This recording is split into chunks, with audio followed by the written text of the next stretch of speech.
The sound of shattering crystal cut through the hush of the Aldgate Estate's west corridor like a gunshot, but the blood that followed didn't belong to the woman it was meant for. A round, soft-spoken banquet server had thrown her entire body between a diamond-clad fist and a frail woman who couldn't even remember what month it was. What came next wasn't just protection. It was the kind of reckoning that erased families from history. Tavie Brennock was not a woman who moved quietly through the world. At 26, she stood 5'4" and carried somewhere north of 260 pounds on a frame that had never been built for the narrow, decorative role she was expected to fill. Her thighs rubbed together under the stiff polyester of her black serving uniform. Her feet swelled inside her sensible flats by hour 3 of every shift. She had to angle herself sideways through the door to the kitchen pass when 2 carts were parked in the hallway, which was always. The other servers, quick-limbed and angular, moved through the crowd the way water moves through gravel. Tavie moved like a loaded barge navigating a harbor, deliberate, heavy, and perpetually aware of how much space she took up in a room that did not want her in it. She had been hired by Roussel Catering 8 months ago, a contract placement that sent her to private events across the greater Montreal area, and for the past 6 of those months she had been assigned almost exclusively to the Aldgate Estate on the western edge of Westmount. She never asked why. She suspected the other girls didn't want it. The estate was cold in a way that had nothing to do with the temperature, staffed by silent, watchful men in dark suits who tracked every movement with the practiced patience of people who had learned long ago that patience was a weapon.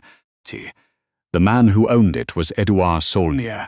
He was 41 years old, and he looked like someone had taken the concept of controlled danger and pressed it into the shape of a human being. Dark eyes that processed everything and revealed nothing. A jaw that could have been cut from the limestoned bluffs along the St. Lawrence.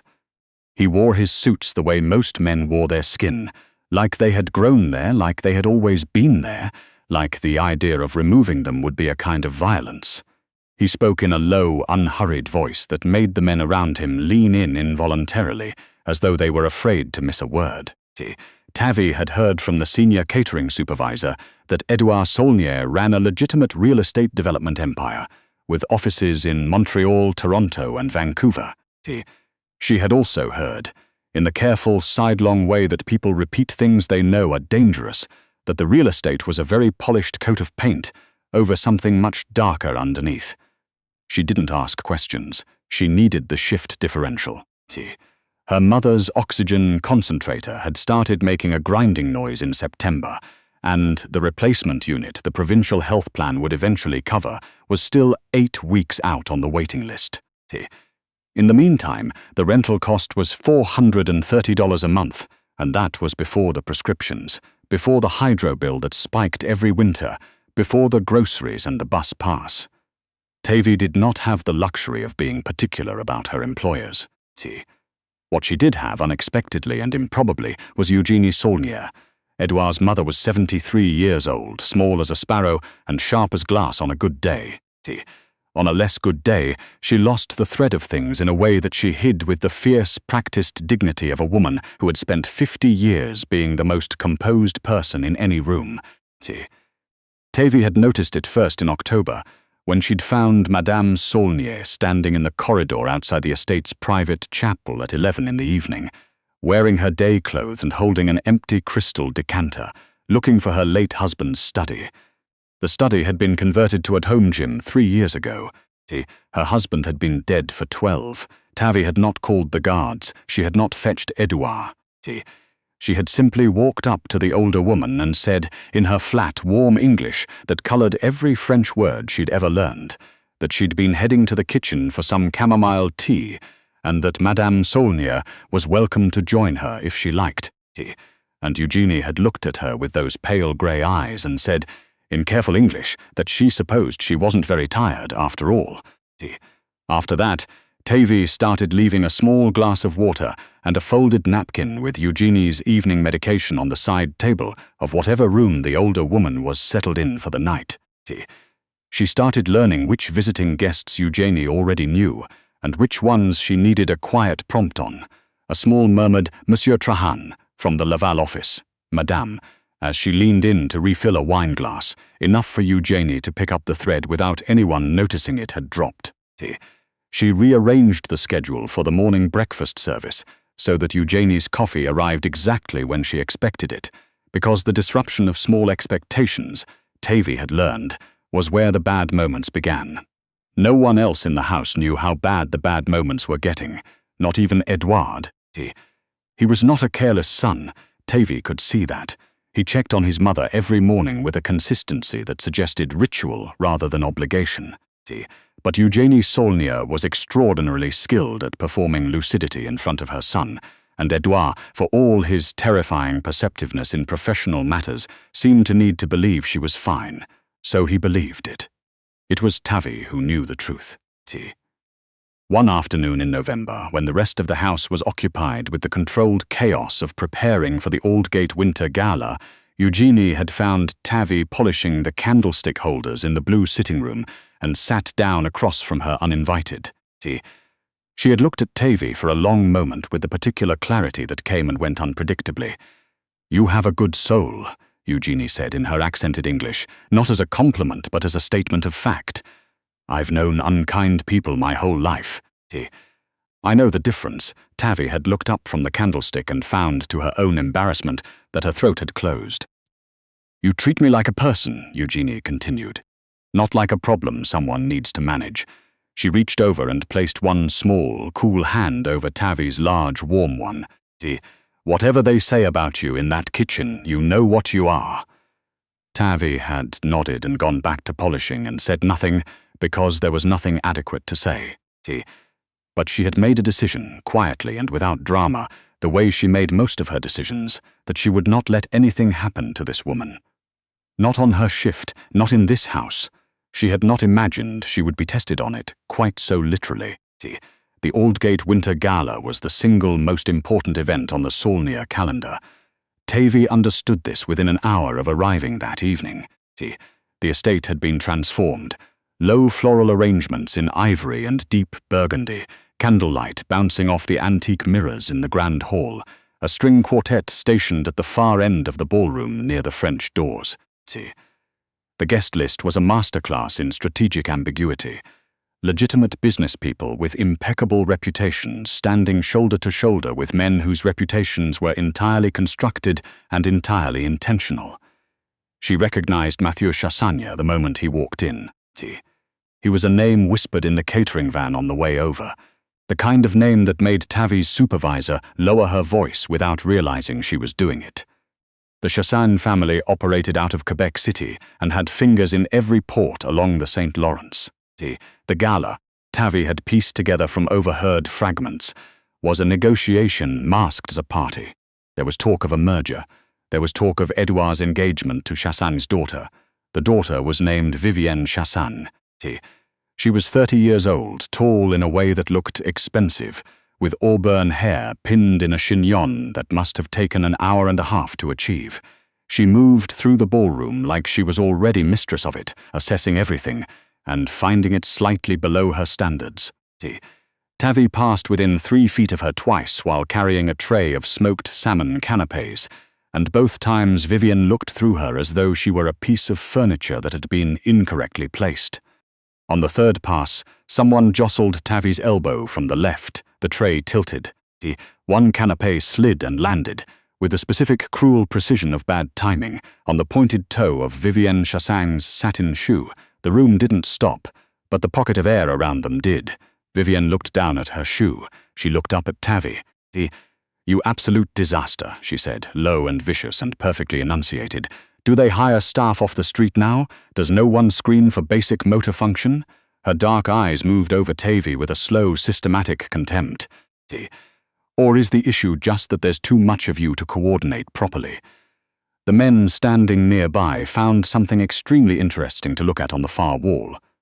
"I'm very sorry, Mademoiselle Chassagne," Tavie said, the words coming out steady, which surprised her because her hands were not steady. "I'll get something to clean that immediately." "Don't bother," Vivienne said, already turning away. "I don't want your hands near me." Tavie retreated to the kitchen pass. She stood there for 30 seconds with her back against the cool plaster and her eyes at the ceiling, the way she'd learned to do in high school, because crying in front of people had always cost her more than it was worth. Then she straightened her uniform, picked up a fresh tray, and went back out. It was when she was scanning the room, a habit now where Eugenie was concerned, that she noticed the chair at the small side table where the older woman had been sitting was empty. The glass of sparkling water Tavie had placed there 40 minutes ago was still full, untouched. The specific cold dread that lived under Tavie's sternum when something was wrong with Eugenie lit up all at once. She set down her tray on a side credenza and moved to the nearest hallway, which branched toward the estate's east wing, the older part of the house, away from the noise and the light, exactly the kind of place a disoriented woman might wander toward because it was quieter. She checked the morning room. She checked the corridor outside the library.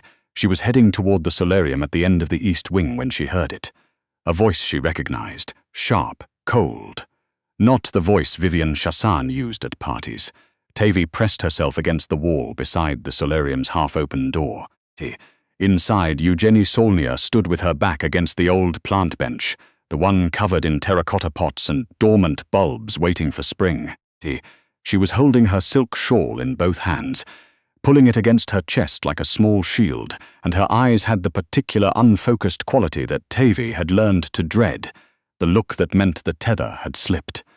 Vivienne stood between Eugenie and the door. "I'm not going to spend the next decade managing around you," Vivienne was saying, her voice low and clipped, the warmth of the ballroom completely absent from it. "Edouard thinks you're just getting older. I know what's actually happening. And I'm telling you now, before the ink is dry on anything, that once we're married, your situation changes. There are beautiful facilities outside the city. Private. Very well reviewed. You would be comfortable, Edouard." Eugenie started, her voice thinner than usual, uncertain. "Edouard will agree with me," Vivienne said flatly. "He always does, with the right framing." She stepped forward. "You've run this house for 40 years, madame. That's impressive. But that time is over." Eugenie's trembling hand reached back for the edge of the plant bench. She was trying to steady herself. Instead, her fingers caught the lip of a ceramic pot, and the whole thing shifted. Eugenie lurched sideways, trying to compensate, and her elbow swung out and connected with the glass of red wine that Vivienne had been holding at her side. The wine went everywhere. A wide, dark stain bloomed across the entire front of Vivienne's cream-colored gown. The silence lasted exactly 2 seconds. Then Vivienne's face transformed into something that had nothing to do with embarrassment or frustration. It was fury of the specific overheated kind that comes from a lifetime of never being denied anything. Her right hand came up. The cocktail ring on her index finger was a wide-set Art Deco piece, platinum set, with a row of hard, square-cut stones across the face of it, the kind of ring that, swung at speed, would do serious damage. She pulled her arm back. Tavie did not make a decision. Her body made it for her. She hit the door with her shoulder and came through it, her heavy footfall catching the edge of the raised threshold. And she went forward the way large bodies go forward, when momentum takes over. Not gracefully, not in a way she could stop, but completely, and with her full weight committed. She got her body between Vivienne's arm and Eugenie's face. The ring connected with the side of Tavie's head, just above her cheekbone. The sound was a hard, flat crack. The stones tore through the soft skin at her temple and dragged down toward her ear. The impact knocked her sideways, and she hit the edge of the plant bench on the way down, and then the stone floor. The pain arrived a full second after she landed, enormous and bright, and she put her hand up to the side of her face and felt the warm, immediate spread of blood under her fingers. "Eugenie." She heard her own voice come out level, which seemed wrong. "Eugenie, I'm right here, Tavie." Eugenie was beside her, her small hands hovering, not knowing where to touch. "Oh, my girl. Oh, Tavie." Vivienne stood over both of them. Her expression cycled through several things quickly before settling on something that looked like contempt being used as armor. "This is absurd," she said. "She threw herself at me. I want that on record before." "That's enough." The voice came from the doorway. It was not loud. It did not need to be. Edouard Saulnier stood in the entrance to the solarium with two of his men visible in the corridor behind him. He was in his gala suit, the jacket still perfectly buttoned, but his dark eyes moved through the room with a speed and completeness that took in everything in under 3 seconds. His mother on the floor, her hands shaking, her face streaked with tears. Tavie beside her, blood running freely down the side of her face and dripping from her jaw onto the stone tile. Vivienne standing over them, nursing her right hand. He did not look at Vivienne for more than a moment. He walked past her. He crossed to where Tavie was sitting and crouched beside her. Without speaking, he reached into his jacket pocket and produced a folded white handkerchief, which he pressed carefully against the torn skin at her temple. Tavie flinched. She looked up at him, which felt surreal, because the most dangerous man in the room was kneeling on the floor of his solarium, holding a cloth to her head with more steadiness than she felt anywhere in her own body. "Can you tell me what happened?" he asked quietly. "She was going to hit Madame Saulnier," Tavie said. Edouard's jaw moved almost imperceptibly. "She's lying," Vivienne said from behind him. "Your maid charged at me, my ring. I was defending myself, she..." Edouard raised one hand. Vivienne stopped. He turned his head and looked at his mother. "Maman." He kept his voice even. "Careful the way you speak to someone. When you finally understand something you should have understood sooner, and the guilt of that is sitting on your chest." "Did she hurt you?" "She didn't reach me," Eugenie said, her voice small and precise. "Because Tavie came." She pressed her hands together in her lap. "She came through the door and she put herself in the way. That is what happened." Edouard was quiet for a moment. Then he looked at one of the men in the doorway. "Get the car to the east entrance. Call Dr. Renaud and tell him to meet us at the clinic on St. Catherine now." He looked at Vivienne. The look lasted approximately 5 seconds. 5 seconds was apparently all it needed to be. "The arrangement between our families is finished," Edouard said. "You will leave the estate in the next 10 minutes. I would encourage you to do that quietly." He paused. "Tell your father that if he has a response to this, I'm prepared to receive it." Vivienne stared at him, her mouth opened. "The engagement," she said, "is over. You're ending a blood treaty," she said, her voice cracking on the last word. "Over a serving girl." Edouard picked up Tavie's wrist, the one not pressed against her temple, and placed her own hand over the handkerchief to hold it there. Then he stood. "I'm ending it," he said, "because you raised your hand to my mother in her own house. Everything else is irrelevant." He turned to his man. "Make sure she gets to the front door." Vivienne Chassagna left the Aldgate estate 11 minutes later. Her heels on the marble floor of the main hall sounded like small, controlled explosions, getting quieter and then gone. Edouard carried Tavie to the car himself. She told him he didn't need to do that she could walk, that she was fine. He didn't argue with her. He just lifted her, and she was a large woman, and he carried her as though that were simply a fact about the world and not a complication, and she stopped saying anything because her head hurt, and it was easier. Dr. Renaud was waiting when they arrived. He was a compact, silver-haired man who asked quiet questions and worked quickly, and did not seem surprised by anything. He cleaned the wound and assessed the damage, and said that the laceration was deep, and would need sutures, and that he was concerned about the impact given the location, and that he wanted to run some additional blood work before he was satisfied. The blood work was what changed everything. Edouard was standing in the corridor with his mother, who had finally stopped shaking when Dr. Renaud came out with his eyes very careful. "Monsieur Saulnier." The doctor kept his voice low.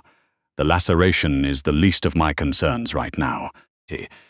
Tavie's blood work is showing markers consistent with acute neurotoxin exposure. There's a compound in her system that I don't see in standard presentations. It entered through the wound, through direct contact with whatever was on the surface of that ring." Edouard went still. "The ring," he said. "Whatever was coating those stones, it was fast-acting, and it was designed to enter through broken skin. Tavie's system is fighting it, and the doctor chose his words. Her physiology may actually be working in her favor in terms of slowing systemic absorption. But I need to start treatment immediately. The connections assembled themselves in Edouard's mind with the cold, terrible efficiency of someone who had spent 20 years surviving a world where people hid weapons inside peace offerings. The merger, the engagement. The ring pressed close during every formal handshake, every greeting, intimate enough in the right moment to open a small cut and call it an accident. The Chassagne family had never intended a partnership. They had intended a funeral. Vivienne's ring hadn't been aimed at Eugenie's face out of rage. It had been aimed to break skin. Any skin. The fight was manufactured to create the opportunity, and a clumsy, soft-spoken catering server from a walk-up apartment in Rosemont had stumbled through a door and taken the dose that was meant for the Saulnier bloodline. What Edouard did over the following 72 hours was not something that appeared in any news report or police record, because Edouard Saulnier was very good at the kind of work that leaves no paper behind. The Chassagne family's financial architecture, the numbered companies, the port contracts, the political relationships built over 3 careful decades, came apart with the methodical precision of someone who had studied the structure for years and knew exactly which load-bearing pieces to remove first. Accounts were exposed to agencies that had been looking for a reason to look. Contracts were terminated by counterparties who received certain information and made certain calculations. 3 city councillors who had historically provided certain services to the Chassagne operation quietly declined to return calls. Mathieu Chassagne, who had walked into the Aldgate Gala as one of the most powerful men in the St. Lawrence corridor, found himself by Friday morning with a lawyer who couldn't reach him and a phone that nobody was answering. Edouard met with him once, in a warehouse near the port, which was no longer a Chassagne warehouse, on a Thursday evening, with no one else in the room. He sat across from Mathieu and let the silence run for a while. "You tried to take my family," Edouard said finally. "It was business," Mathieu said. "You poisoned a woman who has never made an enemy in her life." Edouard's voice was very even. "A woman who came to work every day and was kind to my mother when she didn't have to be, when no one was watching, when there was nothing in it for her." He leaned forward slightly. "You used her kindness as the mechanism. You put the weapon in the hands of the person she went to protect." Mathieu said nothing. "You will have enough to live on," Edouard said. "That's a choice I'm making, not because you deserve it, but because I don't want your name attached to anything that might complicate the next 5 years. You will go somewhere quiet, and you will stay there, and if I ever hear of you moving resources or making contact with anyone in any city I operate in, that choice I made gets reconsidered." He stood up. "Vivienne is with you, or she isn't. That's your problem." He walked out. 3 weeks later, the January light was pale and thin through the windows of the guest suite on the 2nd floor of the Aldgate estate, the one with the window seat and the view of the dormant garden. Tavie had spent most of the past 3 weeks in that room, which was the nicest room she had ever slept in by a significant distance. She kept expecting to feel strange about it. She kept mostly feeling tired, and then gradually less tired. The neurotoxin had cleared from her system by day 4, according to Dr. Renaud. The sutures came out on day 10. The scar that remained, a thin, silvered line that curved from her temple to the top of her ear, was, the doctor said, likely permanent. He said it in the tone of someone delivering difficult news. Tavie considered it and decided she didn't mind. She had been through worse things than a scar and come out knowing who she was on the other side. Eugenie came to see her every morning. She brought her own tea and she brought Tavie's, and she sat in the chair by the window and they talked about inconsequential things. A book Eugenie had been reading, The Garden Plans for Spring, whether the string quartet at the gala had been as good as the one from the previous year. On the good days, Eugenie was bright and funny and remembered everything. On the harder days, she was quieter, and Tavie just sat with her, and that was enough too. Edouard came on a Tuesday evening, near the end of the 3rd week. He knocked, which she hadn't expected, and came in carrying a wooden tray with 2 cups of coffee and a small plate of the Moroccan almond cookies that the estate's pastry supplier delivered on Tuesdays. He set the tray on the window seat and pulled the chair around and sat down. Tavie pulled herself up against the pillows and looked at him and thought, not for the first time, that he was deeply difficult to read and that this would probably never change. "How's the head?" he said. "Fine," she said. "Better." He nodded. He picked up his coffee cup and looked at it for a moment. "I've spoken to the catering agency," he said. "I've released you from the contract." Her stomach dropped. "I see," she said carefully. "Because I want to offer you a permanent position here," he continued, not looking up from the coffee cup. "On staff. Not catering, assisting my mother directly." He paused. "She trusts you. She's known you for 8 months and she trusts you completely, which is, I should tell you, not something she gives easily, or at all, usually." He set the cup down. "The position would include accommodation here, a salary that I suspect is considerably more than the catering differential, and my mother's company, which I personally find easier than most human beings." Tavie looked at him. "That's not why you're doing this," she said. "No," he said. "It isn't." Entirely. He looked up then, and the directness of it was something she wasn't prepared for, even after 3 weeks of him checking on her with the consistent, unhurried attention of someone who took obligations seriously. "You walked through that door without thinking about yourself at all. You did it because my mother mattered to you, because she was kind to you when you were invisible to everyone else in this house, and you paid that back 100 times over without anyone asking you to." He leaned forward slightly, his elbows on his knees. "I've spent my entire adult life in a world where everyone is calculating what they can take. You walked into a room and gave something. That's not a small thing to me." Tavie looked at the almond cookies on the tray and thought about her mother's oxygen concentrator grinding away in the apartment on Beaubien, and the waiting list and the hydro bill, and all of the small, relentless arithmetic of a life where nothing had very much margin. "My mother needs," she started.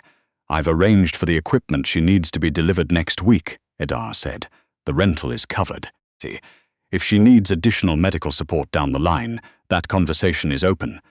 He said it the way he said most things, not as a gesture, but as a statement of a situation that had been assessed and resolved. "That's not conditional on your answer." She looked at him for a long time. "You're very hard to say no to," she said. "I've been told that," he said, and something moved briefly at the corner of his mouth. She said yes. It would be months before anything between them became something neither of them had language for yet. Something quiet and unannounced that grew in the spaces between morning coffee and evening check-ins and long conversations in the solarium. The one with the repaired door threshold and the new terracotta pot in the place of the broken one. It grew in the way that real things grow, which is slowly and without announcement, and without either person being entirely sure when it started. What Tavie Brennock knew, settling back against the pillows of the guest suite with the January light going pale through the windows, was that she had walked into a room without thinking about herself at all, and had come out on the other side of something she couldn't have imagined from where she'd been standing 8 months ago. The woman who had been invisible in every room she'd ever entered had been seen, completely, by someone who knew exactly what it cost, and chose to look anyway.